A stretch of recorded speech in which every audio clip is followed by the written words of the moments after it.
你以为回到大爆炸之前能看到起点，错了，你啥也看不见。你以为我要讲大爆炸，又错了。先请你想象一下，把咱们整个地球连同80多亿人一起疯狂压缩，一直压到只有一颗花生那么大，会发生什么？这次你猜对了，地球就会瞬间变成一个黑洞。那如果继续压缩呢？现在把太阳压进去，把银河系压进去，把2万亿个星系，所有恒星，所有黑洞，甚至正在看视频的你，全部疯狂压缩，压到一个质子那么小，大概就只有你一根头发丝宽度的300亿分之一。恭喜你，你现在得到了一个起点，这个起点就是宇宙在一切发生之前的最初形态，没有时间，没有空间，一切物理规律失效。而今天就把你塞进时光机，直接送你回到138亿年前宇宙大爆炸之前。准备好了吗？你将亲眼目睹一切的开始，又或者一切根本就没有开始。你好，地球人，我是老马。如果要回到大爆炸的现场，你觉得应该把时光机的导航定在哪儿？是宇宙的中心吗？这次又错了。这是一个极其反直觉的事实。宇宙大爆炸并没有发生在一个特定的点，它是同时发生在所有地方的。你将要访问的那个质子大小的起点，它并不在空间里，它本身就是空间。在这个起点爆炸之前，没有空间，也没有时间，所有的空间和时间全都被死死压缩在这个微小的点里。所以大爆炸不是空间里的一场爆炸，而是空间本身的爆炸。听起来很疯狂，对吧？这就意味着我们的宇宙根本没有中心，或者说你现在坐着的沙发，天上的月亮，甚至是几百亿光年外的一个黑洞，每一个地方都曾经是宇宙的中心。既然到处都是中心，那就意味着你没法前往大爆炸的地点，你只能回到大爆炸的时间。现在时光机启动，我们要向过去穿越整整138亿年。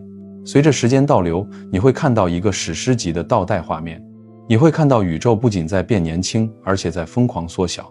星系之间的距离越来越近，超新星爆发的碎片会倒吸回去，重新变成巨大的恒星。黑洞会不断缩小，之前吞噬的物质会在时间倒流中重新出现，然后凭空消失。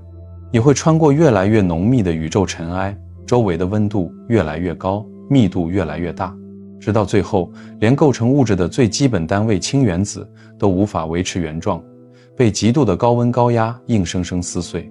你现在离那个起点越来越近了。这是一种极其幽闭恐怖的体验，极热极密极黑，周围的压力不是压在你的皮肤上，而是直接压在你的原子上。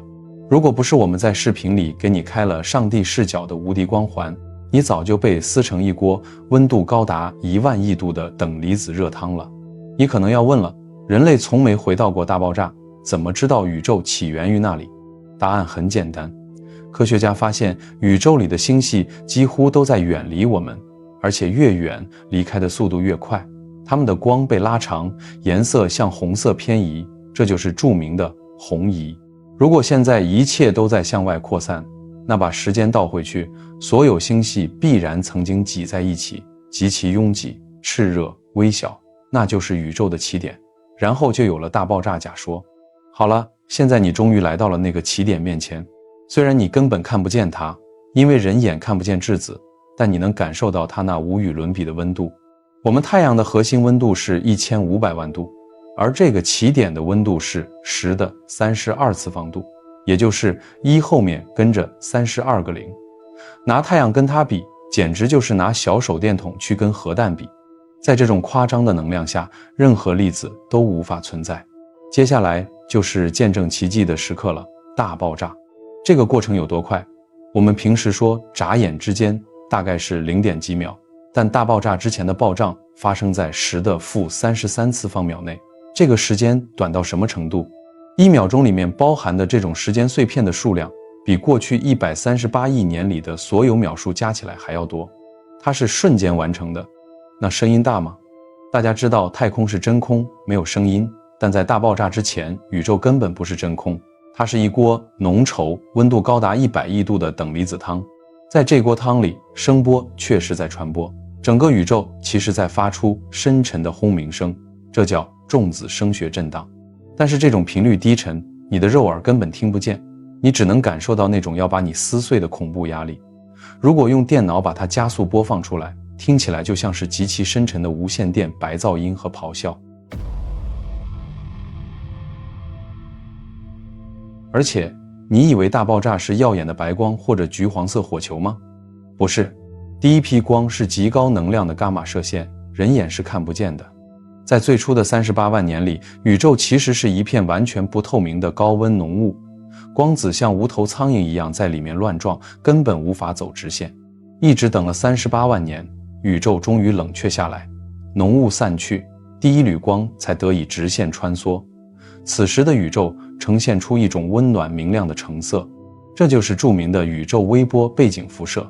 如果你家里有那种老式的黑白雪花电视机，里面大概有1%的雪花噪点，其实就是来自138亿年前大爆炸留下的光的回音。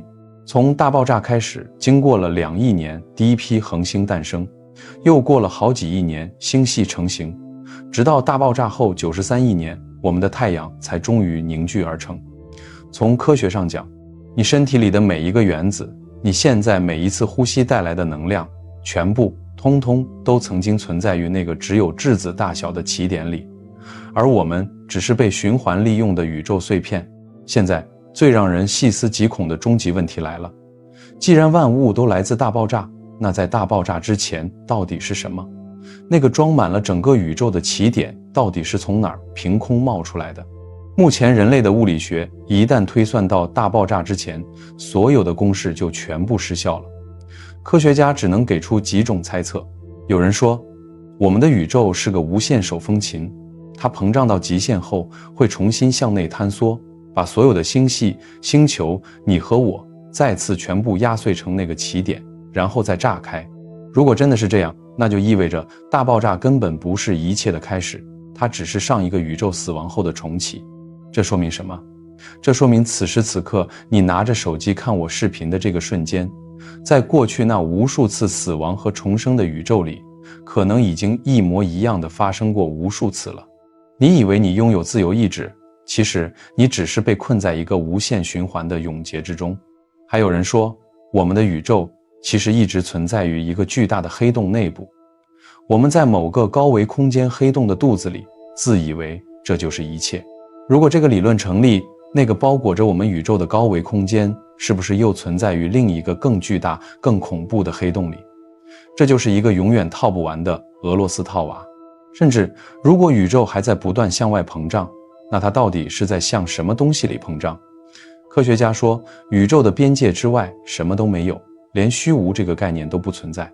这就好像你玩游戏，地图只加载到了这里，外面的世界不是黑的，而是根本不存在。所以大爆炸之前究竟是一场自然循环，还是某种我们尚未理解的宇宙规律？那个质子大小的起点会不会只是某个更高层面的存在，一次不经意的触发？关于宇宙的起点，人类可能永远也找不到真正的答案，因为也许在什么都没有的外面，存在着某种我们人类的大脑就算进化到极限也永远无法理解的有。那么你觉得在138亿年前的那个大爆炸之前到底是个什么状态呢？欢迎在评论区告诉我你的疯狂脑洞。好了，今天这个烧脑的故事就到这里，我是老马，咱们下个宇宙见。